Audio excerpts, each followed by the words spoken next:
ഏഴാമത്തെ എപ്പിസോഡിൻ്റെ തുടക്കത്തിൽ സണ്ണിനെയാണ് കാണിക്കുന്നത്. കരഞ്ഞുകൊണ്ടിരുന്ന ലിന്നിനെ വന്ന് ആശ്വസിപ്പിക്കുന്നുണ്ട്. എന്നിട്ട് പറയുന്നുണ്ട്, നീ കരയണ്ട, കാരണം നീ തെറ്റൊന്നും ചെയ്തിട്ടില്ലെന്ന് എനിക്ക് നല്ല രീതിക്ക് അറിയാം. ആരാണിത് ചെയ്തതെന്ന് നമുക്ക് കണ്ടുപിടിക്കാം. നീ ഒത്തിരി കരയേണ്ട ആവശ്യമൊന്നുമില്ല, സമാധാനത്തോടെ ഇരിക്കാനാണ് പറയുന്നത്.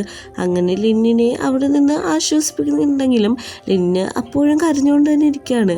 രാത്രിയായി ലിന്ന് ഉറങ്ങി കഴിയുമ്പോഴേക്കും സണ്ണി നീറ്റിട്ട് ആരെയോ കോൾ ചെയ്യുന്നുണ്ട്. എനിക്ക് നിങ്ങളെ ഹെൽപ്പ് വേണം, എന്നെ നിങ്ങൾ സഹായിക്കണമെന്നാണ് പറയുന്നത്.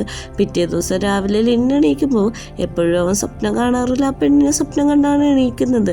എണീറ്റ വഴി സണ്ണ് ചോദിക്കുന്നുണ്ട്, എന്തായി, സുഖമായിരുന്നു ഇന്നലത്തെ ഉറക്കമെന്നൊക്കെ ചോദിക്കുമ്പോൾ ഓക്കെ ഇന്നലെയൊക്കെ ഓക്കെ ആയിരുന്നു, സമയം എന്തായെന്ന് ചോദിക്കുമ്പോൾ 7 മണിയായെന്ന് പറയും. അയ്യോ എനിക്ക് ഓഫീസിൽ പോകാൻ നേരമെന്ന് പറഞ്ഞ് ചാടി എണീക്കുമ്പോൾ നീ കുറച്ച് ദിവസത്തേക്ക് ഓഫീസിട്ടൊന്നും പോവണ്ട, ഞാൻ നിനക്ക് സിക്ക് ലീവ് അലോ ചെയ്തിട്ടുണ്ട്, നീ റെസ്റ്റ് എടുക്കാൻ പറഞ്ഞ് അവിടെ കെടുത്താണ്. ഓഫീസിലാണെങ്കിൽ സാമും യോയും പ്രിമും ആരാണിത് ചെയ്തേക്കുന്നതെന്നുള്ള കണ്ടുപിടുത്തത്തിലാണ്. ഒരിക്കലും ലിന്ന് കോപ്പി അടിക്കില്ല, ലിന്നിൻ്റെ ഡിസൈൻ ആരോ കോപ്പി അടിച്ചേക്കണതാണ്. അത് അവർക്ക് വ്യക്തമായിട്ട് മനസ്സിലാവുന്നുണ്ട്. ബോസാണോ നോക്കുന്നുണ്ട്. അപ്പോൾ എല്ലാവരും പറയുന്നത് ബോസ് അത്ര ചീപ്പൊന്നുമല്ല, ബോസ് അങ്ങനെ ചെയ്യാനാണെങ്കിലും അവനങ്ങനെ താല്പര്യമൊന്നുമില്ല, നല്ല ഡിസൈനറാണ് അവൻ. അതുമാത്രമല്ല ഇനി പ്രിമ്മാണോ നോക്കുന്നുണ്ട്. പ്രിമ്മ് പക്ഷേ ഇത്ര ചീപ്പായിട്ടുള്ള കാര്യങ്ങൾ ചെയ്യത്തില്ല, പ്രിമ്മും നല്ല ഡിസൈനറാണെന്നാണ് പറയുന്നത്. എല്ലാവരെയും സംശയം പോകുന്നത് മാഡത്തിൻ്റെ അടുത്തേക്കാണ്. കാരണം മാഡം ഇവരോട് പറഞ്ഞല്ലോ സെലിൻ്റെ ഡിസൈൻ മാഡത്തിന് ഫോർവേഡ് ചെയ്താൽ മതിയെന്ന്. ആ കാര്യം അവർ ആലോചിക്കുന്നുണ്ട്. അടുത്ത സീനിൽ ഒരു ഭംഗിയുള്ള പെൺകുട്ടി അങ്ങോട്ട് വരാണ്. നമ്മുടെ യോയും പ്രിമ്മും അവരെ തന്നെ നോക്കി നിൽക്കുന്നുണ്ട്. അപ്പോൾ ബാക്കിയുള്ളവർ പറയുന്നത് കേൾക്കുന്നുണ്ട്, ഇത് പ്രസിഡന്റിൻ്റെ ഫിയാൻസി ആണെന്ന്. അങ്ങനെ പ്രസിഡന്റിൻ്റെ റൂമാണ് കാണിക്കുന്നത്. അങ്ങോട്ട് ആ പെൺകുട്ടി വരാണ്. അവളുടെ പേര് അലി എന്നാണ്. അവളോട് ചോദിക്കുന്നുണ്ട്, ഇത്രയാണ് നീ ഇങ്ങോട്ട് വന്നതെന്ന് പറയുമ്പോൾ ഞാൻ VIP കാർഡ് വെച്ചിട്ടാണ് വന്നത്, അത് മാത്രമല്ല ഒരു ഡേ ഫുൾ എന്നിപ്പോൾ സ്പെൻഡ് ചെയ്യണമെന്ന് പറയുമ്പോഴേക്കും എനിക്കിന്നൊരു മീറ്റിംഗ് ഉണ്ട്, അതുകൊണ്ട് നിൻ്റെ ഇപ്പോൾ സ്പെൻഡ് ചെയ്യാൻ പറ്റത്തില്ല, വേറൊരു ദിവസം സ്പെൻഡ് ചെയ്യാമെന്ന് പറയുന്നുണ്ട്. അവൾ പറയുന്നുണ്ട് ഞാൻ നിനക്ക് വേണ്ടി വെയിറ്റ് ചെയ്യുമെന്ന്. അങ്ങനെ രാത്രിയാണ് കാണിക്കുന്നത്. മാഡം അവളുടെ വർക്ക് കഴിഞ്ഞ് തിരിച്ചു പോവാൻ നിൽക്കുകയാണ്. അപ്പോഴേക്കും നമ്മുടെ സാമയോയും കൂടി അവിടെ സെർച്ച് ചെയ്യാൻ കയറുന്നുണ്ട്. പ്രിമിനെ വിളിച്ച് പറയുന്നുണ്ട്, ഞങ്ങൾ കയറാണ്, നീ പുറത്തെ കാര്യങ്ങളൊക്കെ ക്ലിയർ ആക്കണമെന്ന്. എന്നിട്ട് അവരവിടെ ഫുള്ള് തപ്പുന്നുണ്ട്. ഒരു ലോക്കർ മാത്രം നന്നായിട്ട് ടൈറ്റായിട്ട് ഇരിക്കണത് കാണുന്നുണ്ട്. അതിൻ്റെ ഉള്ളിൽ തന്നെ എന്തുണ്ടെന്ന് അവർക്ക് മനസ്സിലാവുന്നുണ്ട്. അപ്പോഴേക്കും ഒരു ഒച്ച കേൾക്കുന്നുണ്ട്. അവർ അതിൻ്റെ താക്കോല് പോയി തപ്പിയെടുക്കുമ്പോഴേക്കും താക്കോലും കിട്ടുന്നുണ്ട്. ഇവരിത് നോക്കിക്കൊണ്ട് നിൽക്കുന്ന സമയത്ത് തന്നെ നമ്മുടെ മാഡം തിരിച്ചു വരുന്നുണ്ട്. തിരിച്ചു വന്നിട്ട് അവളിത് സൗണ്ട് കേട്ട പോലെ അവിടെ നിൽക്കുന്നുണ്ട്. ഓഫായി വെക്കാത്ത ഒരു ലാപ്ടോപ്പ് അവിടെ ഇരിക്കുന്നത് കണ്ടിട്ട് ഇത് ചെന്ന് ഓഫാക്കി വെക്കുന്നുണ്ട്. അങ്ങനെ അവൾ അവിടെ നിന്ന് അവൻ്റെ ക്യാബിനറ്റ് ചെന്നിട്ട് ആ കീ എടുത്തിട്ട് ഒരു ഫ്ലവർ പോട്ടിൻ്റെ ഉള്ളിൽ വെച്ച് അടച്ചു വെക്കാണ്. ഇത് വ്യക്തമായിട്ട് യോയും സാമും കാണുന്നുണ്ടായിരുന്നു. എന്നിട്ട് അവള് അവിടെ നിന്ന് പോകാണ്. അവൾ പോയിടനെ എൻ്റെ ഇവന്മാർ വന്നിട്ട് ആ ഡ്രോയർ തുറക്കുമ്പോൾ അതിൻ്റെ ഉള്ളിൽ നിന്നൊരു ഫയൽ കിട്ടുന്നുണ്ട്. അതെല്ലാം ഫോട്ടോ എടുത്തിട്ട് സാമ് സണ്ണിന് അയക്കുന്നുണ്ട്. അങ്ങനെ സണ്ണ് വർക്ക് ചെയ്തുകൊണ്ടിരിക്കുമ്പോഴേക്കും നമ്മുടെ ലിന്നു വന്നിട്ട് ചോദിക്കും, ഇത്ര നേരം എന്താ വർക്ക് ചെയ്തുകൊണ്ടിരിക്കണത്, ഒന്ന് ബ്രേക്ക് എടുക്കാൻ പാടില്ലെന്ന് ചോദിക്കുമ്പോൾ അർജൻറ്റായിട്ടുള്ള വർക്കാണെന്നാണ് പറയുന്നത്. അന്നാ ഞാൻ മസാജ് ചെയ്ത് തരാം, എൻ്റെ ഗ്രാൻഡ് ഫാദറിന് ഞാനിങ്ങനെ മസാജ് ചെയ്ത് കൊടുക്കുമായിരുന്നു. ഗ്രാൻഡ് ഫാദർ പറയും നീ ഒരു നല്ല മസാജറാണെന്നൊക്കെ പറഞ്ഞ് ക്യാഷ്വലായിട്ട് അവർ സംസാരിച്ചുകൊണ്ടിരിക്കുകയാണ്. അങ്ങനെ നമ്മുടെ സണ്ണിൻ്റെ ഫോണിട്ട് ഒരു മെസ്സേജ് വരും. സാമയിച്ച തുറന്നു നോക്കുമ്പോൾ കുറേ ഡോക്യുമെൻറ്റ്സും കാര്യങ്ങളാണ്. എന്തെങ്കിലും പ്രശ്നമുണ്ടോ എന്ന് ലിൻഡി ചോദിക്കുന്നുണ്ട്. അടുത്ത സീനിൽ കാണിക്കുന്നത് യോയിൻ്റെ വീട്ടിൽ സാമരിക്കാണ്. യോ ചോദിക്കുന്നുണ്ട്, ഇത്ര നേരമായിട്ട് പ്രസിഡന്റ് റിപ്ലൈ ഒന്നും തന്നില്ലേന്ന് നോക്കുമ്പോൾ തിരക്കായിരിക്കും എന്നാണ് സാമു പറയുന്നത്. അപ്പോൾ സാമു ചോദിക്കുന്നുണ്ട്, ശരിക്കും അവർ രണ്ടുപേരും കൂടി പറ്റിച്ചതാണല്ലോ, ലിൻഡി ശരിക്കും റിച്ച് ആണല്ലേ എന്ന് ചോദിക്കുമ്പോഴേക്കും അവർ ശരിക്കും പറ്റിച്ചതാണ്, അവർക്ക് രണ്ടുപേരും ഡ്രാമ കളിക്കണ പോലെ ആയിരുന്നു എന്ന് പറയുന്നുണ്ട്. അത് കഴിഞ്ഞിട്ട് പറയുന്നുണ്ട്, നിനക്ക് എങ്ങനത്തെയാണ് ആളെ വേണ്ടത്, എനിക്ക് നോർമലായിട്ടുള്ള ഒരാളെയാണെന്ന് പറയുന്നുണ്ട്. അങ്ങനെ ഓഫീസിൽ സൺഡേ എന്നിട്ട് ഈ ഡോക്യുമെൻറ്റ്സ് എല്ലാം കാണിക്കുന്നുണ്ട്. കാരണം ഇത് ഇവരുടെ കമ്പനിയിൽ നിന്ന് വിറ്റ ഡോക്യുമെൻറ്റ്സോ കാര്യങ്ങളോ ഒന്നും അല്ല, അപ്പോൾ ആരാണ് ഇതിൻ്റെ പുറകിലുള്ളതെന്നും എല്ലാം കണ്ടുപിടിക്കണമെന്ന് പറയുന്നുണ്ട്. പിന്നെ ഈ ലിൻ്റെ കോപ്പി അടിച്ചതാന്ന് പറഞ്ഞത് ഇപ്പം തെളിഞ്ഞല്ലോ, അവരല്ലേ ഇത് ചെയ്തേക്കണമെന്നുള്ള കാര്യം അതോറിറ്റീസിന് നല്ല രീതിക്ക് മനസ്സിലായിട്ടുണ്ട്. അവരോട് എല്ലാ കാര്യങ്ങളും പറഞ്ഞ് ഡീൽ ചെയ്ത് നമ്മുടെ സണ്ണ് വീട്ടിലേക്ക് എത്താണ്. വീട്ടിലെത്തുമ്പോൾ ലിൻ്റെ കുളിച്ചോണ്ടിരിക്കുകയാണ്. നീ എന്തെടുക്കാന്ന് നോക്കുമ്പോഴേക്കും ഞാൻ ഇവിടെ കുളിച്ചോണ്ടിരിക്കുകയാണ്. എനിക്ക് കുറച്ച് റിഫ്രഷ്മെൻ്റ് ഒക്കെ കിട്ടുന്നുണ്ടെന്ന് ചോദിക്കുന്നുണ്ട്. അപ്പോൾ നമ്മുടെ ലിൻഡു പറയുന്നുണ്ട്, ഞാനൊരു കാര്യം ചോദിച്ചോട്ടെ, എനിക്ക് ക്യൂരിയോസിറ്റി ആയിട്ടാണ് ഞാൻ ചോദിക്കുന്നത്. നീ ശരിക്കും അബ്രോഡിൽ നിന്ന് തിരിച്ചു വന്നത് എന്നെ കാണാൻ വേണ്ടിയിട്ടാണോ അല്ലെങ്കിൽ ഇവിടെ ജോയിൻ ചെയ്യാൻ വേണ്ടിയിട്ടാണോ എന്ന് ചോദിക്കുന്നുണ്ട്. രണ്ടിനും കൂടിയാണ്. കാരണം ഞാൻ നിന്നോട് കുറേ നാളായി സംസാരിച്ചു തുടങ്ങിയിരിക്കണോണ്ട് എനിക്ക് നിൻ്റെ നേരിൽ കാണണമെന്ന് ഭയങ്കര ആഗ്രഹം ഉണ്ടായിരുന്നു. പിന്നെ എനിക്കിവിടെ വർക്ക് ചെയ്യണം. കാരണം എൻ്റെ അച്ഛൻ മരിച്ചതിന് ശേഷം അമ്മ അത്ര കഷ്ടപ്പെട്ടാണ് ഇത് വളർത്തിയേക്കുന്നത്. അതുകൊണ്ട് അമ്മേനെ സഹായിച്ച് ഇവിടെ തന്നെ വർക്ക് ചെയ്യണമെന്ന് എനിക്ക് ഭയങ്കര ആഗ്രഹം ഉണ്ടായിരുന്നു. ഈ രണ്ട് കാര്യങ്ങൾ കൊണ്ടിട്ടാണ് ഞാൻ പെട്ടെന്ന് തന്നെ അപ്ലോഡ് ചെയ്ത് നാട്ടിലേക്ക് വന്നതെന്ന് പറയുന്നുണ്ട്.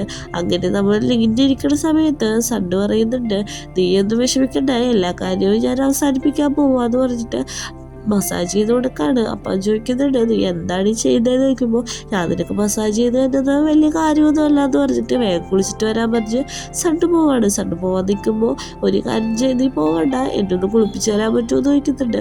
അതിനെന്താ ഞാൻ കുളിപ്പിച്ച് തരാമെന്ന് പറഞ്ഞിട്ട് നമ്മുടെ സണ്ണ് എൻ്റെ ലിൻഡിനെ കുളിപ്പിച്ചു കൊടുക്കുകയാണ്. ഈ സീൻ കഴിഞ്ഞതും അടുത്ത നമ്മളെ യോയിനെയാണ് കാണിക്കുന്നത്. യോ പറയുന്നുണ്ട്, നമ്മുടെ പ്രസിഡന്റിന് ഇത് വലിയ വിഷയമല്ലായിരിക്കും. കാരണം ഇത്ര നേരം ഈ മെസ്സേജ് അയച്ചിട്ട് ഒരു റിപ്ലൈ പോലും തന്നിട്ടില്ല, ഇത്ര ഡിലേ ആക്കണം എന്തിനാന്ന് ചോദിക്കുന്നുണ്ട്. അപ്പോൾ സാബ് പറയുന്നുണ്ട്, ചിലപ്പോൾ എന്തെങ്കിലും മീറ്റിങ്ങിലോ വല്ല പ്രശ്നങ്ങളൊക്കെ ആയിരിക്കും, അതുകൊണ്ടായിരിക്കും ഇത്ര ഡിലേ ആക്കണത്, അത് വല്ല കാര്യം നോക്കട്ടെ എന്ന് പറയുന്നുണ്ട്. എന്നിട്ട് അവർ ഈ പ്രശ്നം എങ്ങനെയെങ്കിലും സോൾവ് ചെയ്യണോ എന്നുള്ള രീതിയിൽ കാഷ്വലായിട്ട് സംസാരിച്ചുകൊണ്ടിരിക്കുകയാണ്. നമ്മുടെ ലിൻഡിനെ ആണെങ്കിൽ സണ്ണ് കൂട്ടിക്കൊണ്ടു പോവുകയാണ്. അപ്പം ലിൻഡ് ചോദിക്കുന്നുണ്ട്, എങ്ങോട്ടാണ് കൊണ്ടുപോകുന്നത്, ദിവസം പോകുന്ന വഴിയല്ലല്ലോ ഓഫീസിലേക്ക് എന്ന് പറയുമ്പോൾ, നിന്റെ ഞാൻ ഓഫീസിട്ട് കൊണ്ടുപോകാല്ല എന്ന് പറഞ്ഞ് ഒരു ഹോട്ടലിലേക്കാണ് കൊണ്ടുവരുന്നത്. അകത്തേക്ക് വരാൻ പറയുന്നുണ്ട് അവൻ. അവിടെ മാഡം വാങ്ങിയിരിക്കേണ്ടതായിരിക്കും. അപ്പം മാഡം വാങ്ങിനോട് പറയുന്നുണ്ട്, ഞാൻ നിങ്ങളെ കാണാൻ വന്നത് നിങ്ങളുടെ കമ്പനിയുടെ 50ാമത്തെ വാർഷികത്തിൽ ഞങ്ങൾ തരാൻ നിന്ന് കോപ്പി അടിച്ചതെന്നല്ല പറയുന്നത്, അതുകൊണ്ട് വേറെ ഡിസൈൻ കൊണ്ടുവന്നിട്ടുണ്ടെന്ന് പറഞ്ഞിട്ട് വേറെ ഡിസൈനാണ് കാണിച്ചു കൊടുക്കുന്നത്. ആ ഡിസൈൻ കണ്ടതും അവൾക്ക് ഭയങ്കര ഇഷ്ടപ്പെടുന്നുണ്ട്. ഇതാരാണ് ഡിസൈൻ ചെയ്തതെന്ന് ചോദിക്കുമ്പോഴേക്കും പണ്ടത്തെ ഡിസൈനർ തന്നെയാണ്, സലിൻ തന്നെയാണെന്ന് പറയുന്നുണ്ട്. ഓക്കെ, സലിനെ കാണണമെന്ന് പറയുന്നുണ്ട്.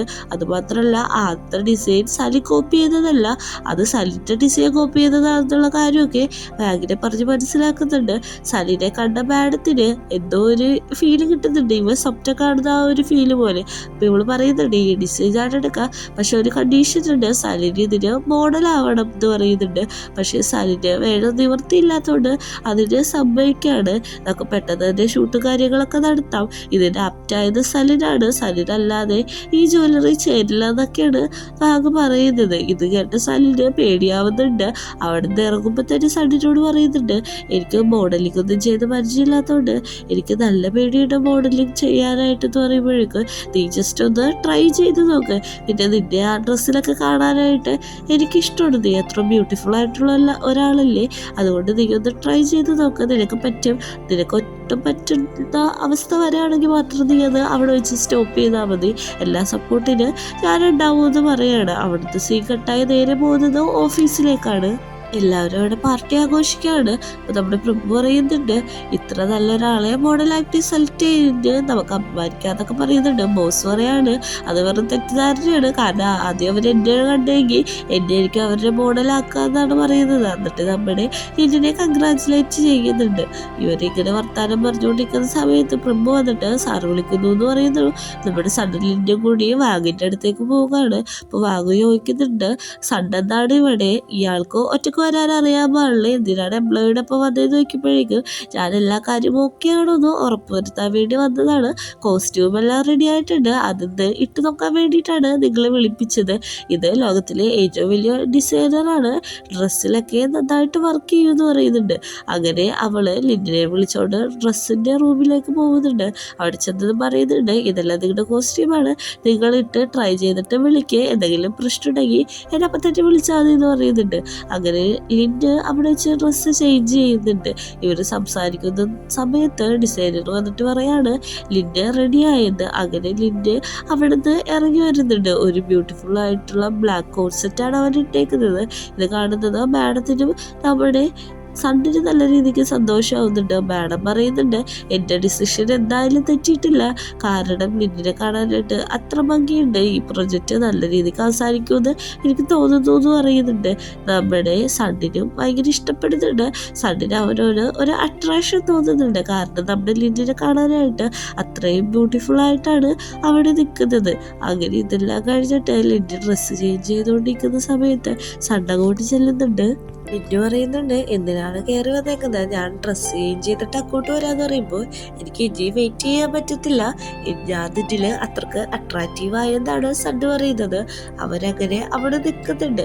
പിന്നെ അവിടെ നിന്ന് നമ്മൾ അടുത്ത സീൻ കാണിക്കുന്നത് ഓഫീസാണ്. ഓഫീസിൽ സാമ്പത്തുന്നുണ്ട്. സാമ്പത്തിനെ വിളിച്ചു നോക്കുന്നുണ്ടെങ്കിലും നമ്മുടെ സണ്ണ് ഫോൺ എടുക്കുന്നില്ല. എന്നിട്ട് പറയുന്നുണ്ട് ഒരു അത്യാവശ്യ കാര്യത്തിന് വിളിച്ചാലും നിന്നെ കിട്ടില്ലല്ലോ എന്ന് പറഞ്ഞുകൊണ്ടിരിക്കുമ്പോൾ തന്നെ അമ്മ അങ്ങോട്ട് കയറി വരികയാണ്. അമ്മയുടെ ഒച്ച കേൾക്കുന്നത് സാം അവിടെ സോഫയുടെ അടിയിൽ ഒളിക്കുന്നുണ്ട്. ചാൻ അങ്ങോട്ട് വരുമ്പോൾ മാഡം ചോദിക്കുന്നുണ്ട് എവിടെയാണ് സണ്ണ് എന്ന് ചോദിക്കുമ്പോഴേക്കും ഒരു മീറ്റിങ്ങിന് പോയേക്കാണെന്നാണ് നമ്മുടെ ചാൻ പറയുന്നത്. അപ്പം തന്നെ സണ്ണ് കയറി വരുന്നുണ്ട്. നിന്റെ അനിയനില്ലേ, അവനെവിടെ വെച്ച് കണ്ടാലും അവന് നല്ല രീതിക്ക് തല്ലിക്കൊള്ളണം, കാരണം എൻ്റെ കൺമുമ്പിൽ നിന്ന് അവൻ മുങ്ങി നടക്കാണ്, അവൻ എവിടെയെന്ന് പോലും അറിയില്ല, 2 മാസമായി എന്നെ കോൾ ചെയ്തിട്ട് എന്നൊക്കെയാണ് പറയുന്നത്. അപ്പോൾ പറയുന്നുണ്ട് അവൻ്റെ പഠിത്തത്തിൻ്റെ കാര്യത്തിലൊക്കെ ആയിരിക്കും, അവനെ ഡിസ്റ്റർബ് ചെയ്യണ്ട, ഞാനൊരു ഫ്ലവർ പോട്ട് കാണിച്ചു തരാമെന്ന് പറയുന്നുണ്ട്.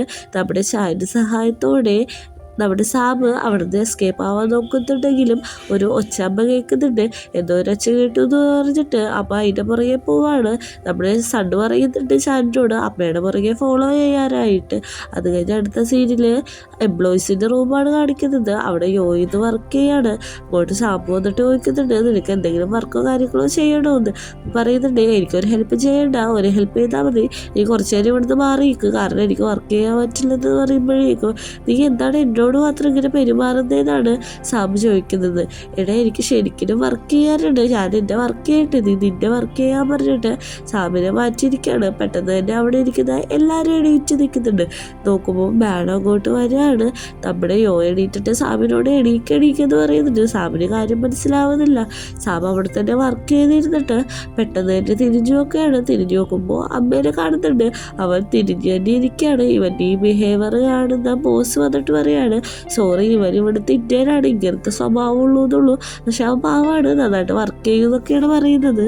മാഡം ചോദിക്കുന്നുണ്ട് ഇന്ത്യയിലോ എത്ര നാളായെന്ന് ചോദിക്കുമ്പോഴേക്ക് 2 മാസമായിട്ട് വന്നിട്ടുള്ളൂ എന്ന് പറയാണ്. അപ്പം തന്നെ അവൾ പറയാണ് അമ്മേനെ ഫോളോ ചെയ്തിട്ട് പ്രസിഡന്റിന്റെ റൂമിട്ട് വരാനായിട്ട്. ഇത് കേൾക്കുന്നത് എല്ലാവരും ഷോക്കായി നിൽക്കുകയാണ്, കാരണം അവൻ്റെ അമ്മയാണ് അതെന്നാണ് അപ്പോഴാണ് അവന് റിവീൽ ചെയ്യുന്നത്.